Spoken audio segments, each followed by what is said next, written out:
नमस्कार दोस्तों, स्वागत है आपका आज के मुख्य समाचार में, जिसमें सबसे पहली और बड़ी खबर में आपको बताएंगे कि कश्मीर में कन्याकुमारी तक सियासी जमीन मजबूत करने में जुटी कांग्रेस 2 अक्टूबर से पहले कर देगी खेला। दूसरी बड़ी खबर में जिक्र होगा कि 18 जुलाई से महंगाई को लगेगा जबरदस्त झटका, अंडे, फल, डेयरी प्रोडक्ट से लेकर शमशान घाट तक पर इसका असर। तीसरी बड़ी खबर में आपको बताएंगे कि राष्ट्रपति चुनाव में भी ऑपरेशन लोटस चला रही भाजपा, यशवंत सिन्हा ने लगाया ये बड़ा आरोप। चौथी खबर में जिक्र होगा कि संसद परिसर में अब धरने, भूख हड़ताल पर लगी पाबंदी, कांग्रेस बोली कि धरना मना है। और इसी के साथ पांचवी बड़ी खबर में जिक्र होगा कि बच्चे 7 बजे स्कूल जा सकते हैं तो कोर्ट की सुनवाई 9 बजे शुरू क्यों नहीं हो सकती, अगले सीजेआई ने दिए बदलाव के संकेत। दोस्तों, हर एक खबर की गहराई में आपको ले जाएंगे, लेकिन उससे पहले आपसे निवेदन की वीडियो को कीजिए लाइक और लाल बटन को दबा के चैनल को सब्सक्राइब करके घंटी बजाकर कमेंट में लिखिए जय हिंद। दोस्तों, रुक करते हैं सबसे पहली और बड़ी खबर की तरफ। कश्मीर से कन्याकुमारी तक सियासी जमीन मजबूत करने में जुटी कांग्रेस 2 अक्टूबर से पहले करेगी खेला। जी हां दोस्तों, कांग्रेस अब अपनी राजनीतिक पकड़ बनाने के लिए रणनीति तैयार करने में जुट गई है और इस बाबत कांग्रेस पार्टी ने 2 अक्टूबर से कश्मीर से कन्याकुमारी तक भारत जोड़ो यात्रा शुरू करने का फैसला किया था। कांग्रेस नेताओं का कहना है कि भारत जोड़ो यात्रा शुरुआत पहले इसलिए की जा रही है क्योंकि मोदी सरकार और भाजपा लगातार लोकतंत्र, देश के संविधान, राष्ट्रीय संस्थाओं और सामाजिक ढांचे पर हमला कर रही है और इसी के मद्देनजर यात्रा पहले ही शुरू की जा सकती है।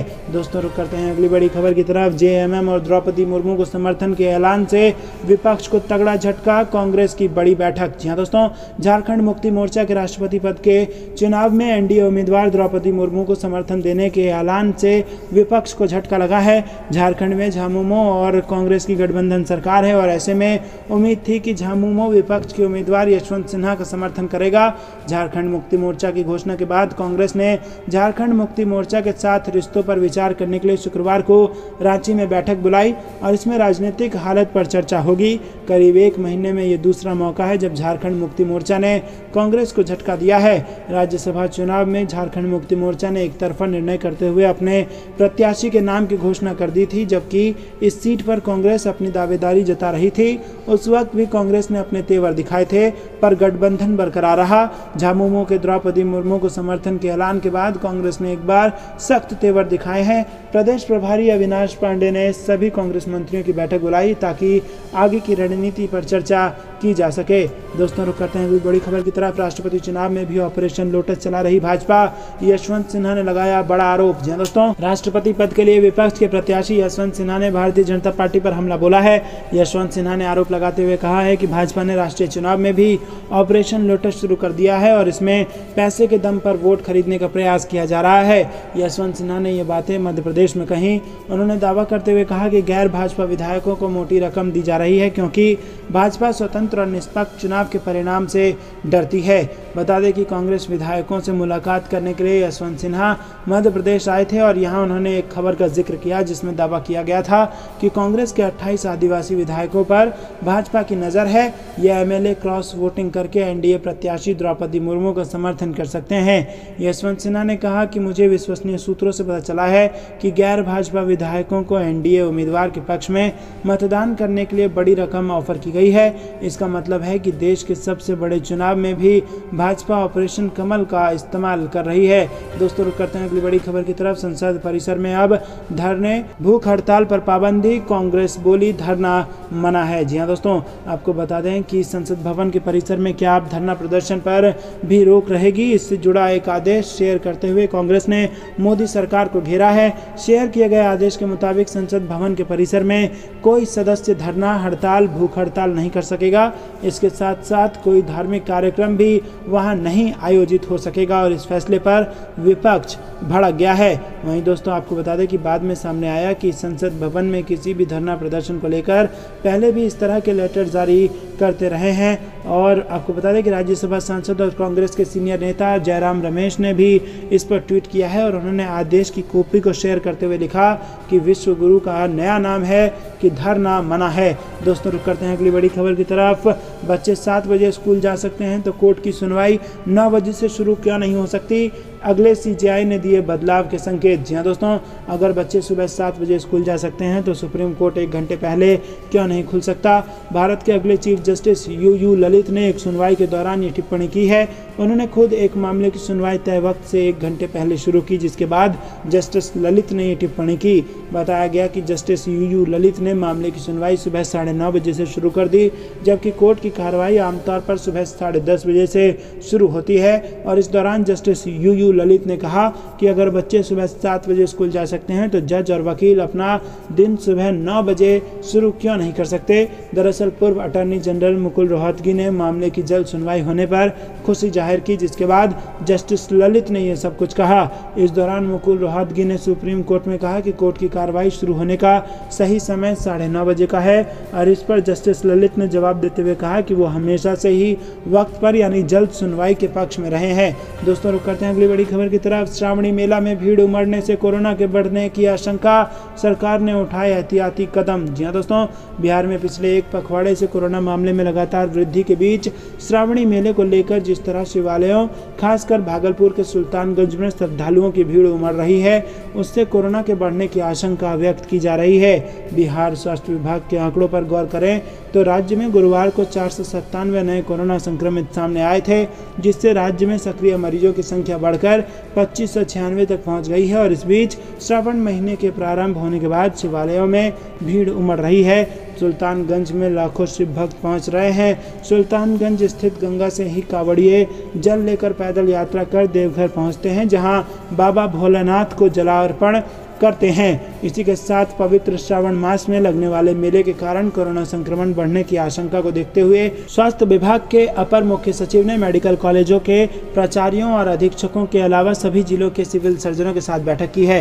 रुक करते हैं अगली बड़ी खबर की तरफ, जो कि राजस्थान से आ रही है। गहलोत सरकार के ड्रीम प्रोजेक्ट राजस्थान रिफाइनरी का 51% काम हो गया पूरा, हजारों लोगों को इससे मिलेगा रोजगार। जी हाँ दोस्तों, मुख्यमंत्री अशोक गहलोत सरकार के dream project HPCL Rajasthan refinery का काम तेजी से जारी है और 51% पूरा हो गया है। माना जा रहा है कि मार्च 2024 तक सभी 13 मैकेनिकल इकाइयों का काम पूरा कर लिया जाएगा और इसके लिए रोड मैप भी तैयार किया गया है। रिफाइनरी की शुरुआत होते ही 35,000 लोगों को रोजगार मिल जाएगा। रुक करते हैं अगली बड़ी खबर की तरफ। JK पीपुल्स मूवमेंट का आम आदमी पार्टी में विलय, जम्मू कश्मीर को बेहतर करने का दावा। जी हाँ दोस्तों, जम्मू कश्मीर के राजनीतिक दल JK पीपुल्स मूवमेंट का रविवार को आम आदमी पार्टी में विलय हो गया और इससे पहले JKPM नेताओं ने आम आदमी पार्टी के राष्ट्रीय संयोजक और मुख्यमंत्री अरविंद केजरीवाल से दिल्ली में मुलाकात की और इस मौके पर आम आदमी पार्टी के जम्मू कश्मीर प्रभारी इमरान हुसैन भी मौजूद थे। इमरान हुसैन ने कहा कि पूरे हिंदुस्तान में लोग शिक्षा, स्वास्थ्य, रोजगार, महिला सुरक्षा, परिवहन सहित अन्य क्षेत्रों में विकास को लेकर अरविंद केजरीवाल की तरफ देख रहे हैं। और वहीं JKPM के अध्यक्ष रहे डॉक्टर गुलाम मुस्तफ़ा ने कहा कि उन्होंने आम आदमी पार्टी की नीतियों से प्रभावित होकर जम्मू कश्मीर में अपनी पार्टी बनाई थी। रुक करते हैं अगली बड़ी खबर की तरफ। संसद परिसर में धरना, भूख हड़ताल बैन, धार्मिक कार्यक्रमों पर भी रोक, जयराम रमेश का बयान, विश्व गुरु का नया धमाका। जी हाँ दोस्तों, संसद भवन में असंसदीय शब्द को लेकर विवाद अभी खत्म नहीं हुआ है कि शुक्रवार को राज्यसभा सचिवालय ने एक नया सर्कुलर जारी कर दिया और इसमें कहा गया है कि संसद भवन परिसर में कोई भी सदस्य धरना, हड़ताल, उपवास या किसी धार्मिक समारोह का आयोजन नहीं कर सकता। 18 जुलाई से शुरू हो रहे संसद के मानसून सत्र से पहले राज्यसभा के महासचिव PC मोदी ने नया बुलेटिन जारी कर दिया और जिसमें ये बड़ी बातें कही गई हैं। कांग्रेस महासचिव और राज्यसभा में पार्टी के चीफ व्हिप जयराम रमेश ने इस सर्कुलर को ट्विटर पर शेयर करते हुए मोदी सरकार पर हमला बोला है। रुक करते हैं अगली बड़ी खबर। IMIM चीफ ओवैसी बोले, चीन जैसी गलती ना करे भारत, नहीं करूंगा इस कानून का समर्थन। राष्ट्रपति चुनाव में क्रॉस वोटिंग के लिए बड़ी रकम दे रही है बीजेपी, कमलनाथ ने लगाया बड़ा आरोप।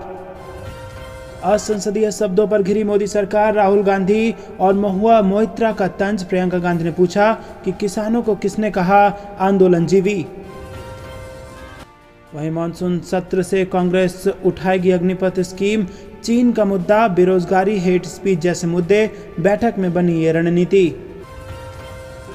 फैक्ट चेकर मोहम्मद जुबैर पहुंचे सुप्रीम कोर्ट, यूपी में दर्ज 6 FIR को रद्द करने की मांग। पटना SSP ने PFI की ट्रेनिंग को संघ से जोड़ा, कहा RSS की शाखा की तरह दे रहे थे प्रशिक्षण। राहुल गांधी ने असंसदीय शब्द की पेश की अपनी अनोखी परिभाषा, कहा बोलने पर अब प्रतिबंध लगा दिया गया। काउंटिंग में गड़बड़ी फैलाने की आशंका, कांग्रेस ने की मांग हर राउंड के सर्टिफिकेट हाथों हाथ मिल जाएं। वित्त मंत्री निर्मला सीतारमण पर चिदम्बरम ने कसा तंज, नया चीफ इकोनॉमिक एस्ट्रोलॉजी अपॉइंट करिए। जीएसटी को लेकर केंद्र सरकार पर कांग्रेस ने किया कटाक्ष, कहा और बढ़ेगी महंगाई। मोदी अमित शाह के गढ़ में बीजेपी के सामने चुनावी मोर्चा संभालेंगे अशोक गहलोत, क्या दोहरा पाएंगे 2017 की जीत। यशवंत सिन्हा का बयान, बोले बीजेपी को आदिवासी समुदाय की चिंता है तो पीएम पद का प्रत्याशी बनाएं। मध्य प्रदेश में बीजेपी विधायक ने फिर पार्टी को किया असहज, कहा सरकारी अफसर करते हैं भगवा दल का प्रचार। गहलोत के निशाने पर पीएम मोदी, $1 के मुकाबले ₹80 पार, सीएम ने कहा यूपीए के समय सवाल पूछने वालों को देना चाहिए जवाब। मोकामा के आरजेडी विधायक अनंत सिंह की विधानसभा की सदस्यता खत्म, घर में बरामद हुए थे ये सामान। बिरयानी की दुकान का अतिक्रमण हटाने पर हुआ विवाद, तोड़फोड़ और चली तलवारें, भाजपा नेता समेत 4 घायल।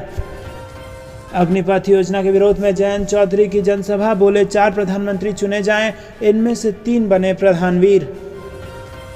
जिला पंचायत अध्यक्ष के लिए घमासान, 7 सीटों पर जीते भाजपा और कांग्रेस समर्थित 3 पर अन्य।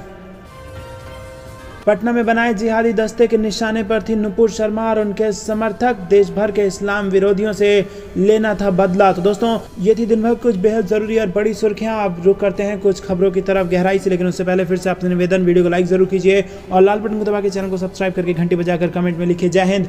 दोस्तों पटना में बनाए जिहादी दस्ते के निशाने पर थी नुपुर शर्मा और उनके समर्थक, देश भर के इस्लाम विरोधियों से लेना चाहते थे बदला। ये इस वक्त की बड़ी खबर आ रही है बिहार से, जिसमें आपको बता दें कि प्रधानमंत्री के पटना दौरे से ठीक पहले फुलवारी शरीफ में देश विरोधी साजिश रचने वाले संदिग्ध आतंकियों का मकसद इस्लाम का विरोध करने वालों से बदला लेना था और इसके लिए एसडीपीआई और पीएफआई की आड़ में गुप्त जिहादी दस्ता तैयार किया जा रहा था। इसमें देश भर के समुदाय विशेष के युवाओं को ब्रेन वॉश कर जोड़ा जा रहा था। गुप्त संगठन का उद्देश्य फेसबुक, ट्विटर, फेसबुक समेत अन्य माध्यमों से इस्लाम पर कमेंट या आपत्तिजनक टिप्पणी करने वालों को निशाना बनाकर उन पर हमला करना था और इसके साथ बरामद सामग्री से पता चला है कि संगठन का मुख्य लक्ष्य 2047 तक भारत को इस्लामिक राष्ट्र बनाना था।